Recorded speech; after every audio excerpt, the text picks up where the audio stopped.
샬롬 반갑습니다. 2월 11일 수요일 큐티 말씀 나누겠습니다. 넘침의 삶. 요한복음 4장 27절에서 42절 말씀입니다. 이때에 제자들이 돌아와서 예수께서 여자와 말씀하시는 것을 이상히 여겼으나 무엇을 구하시나이까 어찌하여 그와 말씀하시나이까 묻는 자가 없더라. 여자가 물동이를 버려두고 동네로 들어가서 사람들에게 이르되 내가 행한 모든 일을 내게 말한 사람을 와서 보라. 이는 그리스도가 아니냐 하니 그들이 동네에서 나와 예수께로 오더라. 그 사이에 제자들이 청하여 이르되 랍비여 잡수소서 이르시되 내게는 너희가 알지 못하는 먹을 양식이 있느니라. 제자들이 서로 말하되 누가 잡수실 것을 갖다 드렸느냐 하니 예수께서 이르시되 나의 양식은 나를 보내신 이의 뜻을 행하며 그의 일을 온전히 이루는 이것이니라. 너희는 넉 달이 지나야 추수할 때가 이르겠다 하지 아니하느냐. 그러나 나는 너희에게 이르노니 너희 눈을 들어 밭을 보라. 희어져 추수하게 되었도다. 거두는 자가 이미 삭도 받고 영생에 이르는 열매를 모으나니 이는 뿌리는 자와 거두는 자가 함께 즐거워하게 하려 함이라. 그런즉 한 사람이 심고 다른 사람이 거둔다 하는 말이 옳도다. 내가 너희로 노력하지 아니한 것을 거두러 보내었노니 다른 사람들은 노력하였고 너희는 그들이 노력한 것에 참여하였느니라. 여자의 말이 내가 행한 모든 것을 그가 내게 말하였다 증언하므로 그 동네 중에 많은 사마리아인이 예수를 믿는지라. 사마리아인들이 예수께 와서 자기들과 함께 유하기를 청하니 거기서 이틀을 유하심에 예수의 말씀으로 말미암아 믿는 자가 더욱 많아 그 여자에게 말하되 이제 우리가 믿는 것은 너의 말로 인함이 아니니 이는 우리가 친히 듣고 그가 참으로 세상의 구주신 줄 알미라 하였더라. 아멘. 사마리아 여인은 수치와 옛것의 상징이었던 물동이를 버려두고 동네로 들어가 자신이 만난 예수님을 전했습니다. 자기에게 손가락질하고 자기를 비웃던 또 자기를 왕따시켰던 동네로 들어가 내가 만난 예수님을 전했습니다. 여인은 예수를 전해야 한다라는 어떤 명령을 수행하기 위해 사람들에게 간 것이 아닙니다. 강요에 의한 것도 아니었고 두려움과 의무감에 따라 간 것도 아닙니다. 여인의 마음속에는 참 좋으신 예수님을 만난 기쁨과 감사가 있었습니다. 여인 가운데 성령께서 도우셔서 여인으로 하여금 흘러넘치게 한 것이죠. 예수님을 전하는 것이 중요한 것이 아니라 우리가 예수님을 만나고 복음의 은혜의 감사와 기쁨과 감사 가운데 흘러넘치는 것이 더 중요한 것임을 알 수 있습니다. 그래서 사실은 예수님을 진정으로 만나면 다른 것은 끝이 나는 것이죠. 우리는 그래서 힘들어지고 낙심될 때마다 예수님께로 돌아가는 것이 중요합니다. 그분은 우리를 다시 회복시키시고 기쁨과 감사가 넘치게 하시고 우리 안에서 친히 소원을 주시고 우리 안에서 친히 일하시는 하나님이십니다. 그 하나님의 일에 성령을 통해 우리를 참여시켜 주시는 은혜를 베푸시는 것이죠. 우리가 없이는 일하지 못하시는 분이 아니라 우리를 하나님이 하시는 일에 참여시키심으로 하나님이 얼마나 위대하시고 놀라운 사랑과 능력의 하나님이신지를 알게 하시고 하나님께 영광을 돌리고 하나님으로부터 더욱 받게 하시려는 것입니다.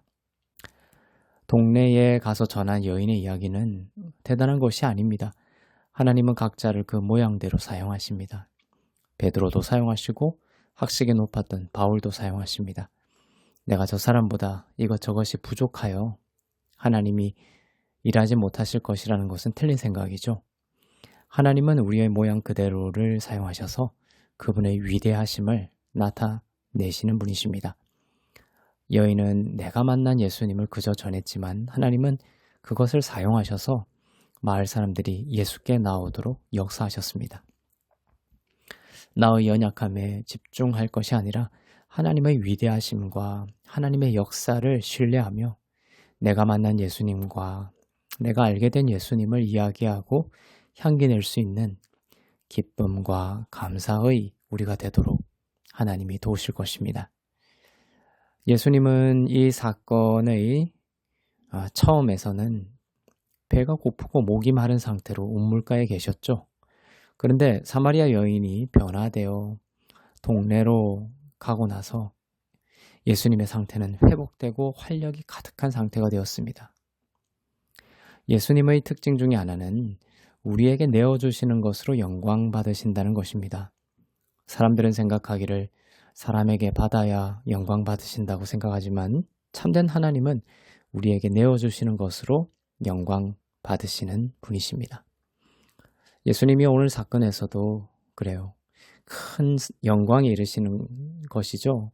활기가 넘치는 것은 이처럼 큰 영광에 이르신 것은 사마리아 여인에게 자신을 내어주셨기 때문입니다.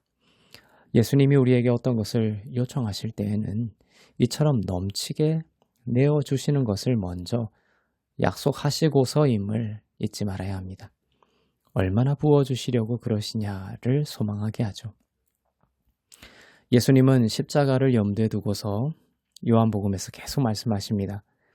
내가 영광을 받을 때가 이때다라고 하십니다. 십자가에서 죽으시는데 어떻게 그것이 영광이 될 수 있을까요?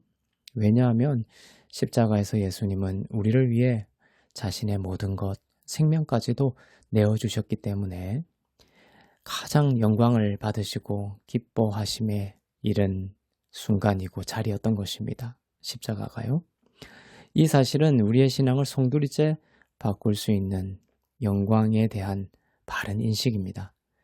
예수님 자신을 내어주심으로 예수님이 영광을 받으시고 그 내어주심과 영광으로 인해 여인이 변화되고 자연스러운 넘침의 삶으로 인도함을 받았듯이 우리가 예수님의 내어주심과 예수님의 공급하심의 은혜와 사랑을 받고 하나님께 영광이 될 때, 받음으로써 영광이 될 때 그 영광의 빛은 이사야 60장과 같이 우리의 영혼에 큰 빛이 되어 우리의 영혼을 어둠에서 빛으로 일으켜 세우고 세상에도 생명의 빛으로 흘러 넘치도록 도우실 줄로 믿습니다. 기도하겠습니다. 사랑하는 하나님 아버지, 하나님의 열심 앞에 우리의 영혼은 녹아내렸습니다. 아들을 내어주시기까지 우리 가운데 복음의 씨를 뿌리시고 일하신 하나님의 열심 때문에 우리는 변화되고 하나님의 복에 참여한 자가 되었습니다. 자신을 내어주심으로 영광 받으시는 하나님의 높으심과 완전하심으로 인해 우리의 영혼이 평화 가운데 거하게 됨을 감사합니다. 사마리아 여인이 주님을 만나고 주의 영광으로 가득 찼던 것처럼 오늘 우리 가운데 깊이 만나주시고 주님의 기쁨과 감사와 평안 가운데 승리하는 오늘이 되게 하옵소서. 감사드리며 길이요 진리요 생명 되시는 주 예수 그리스도의 이름으로 기도합니다. 아멘.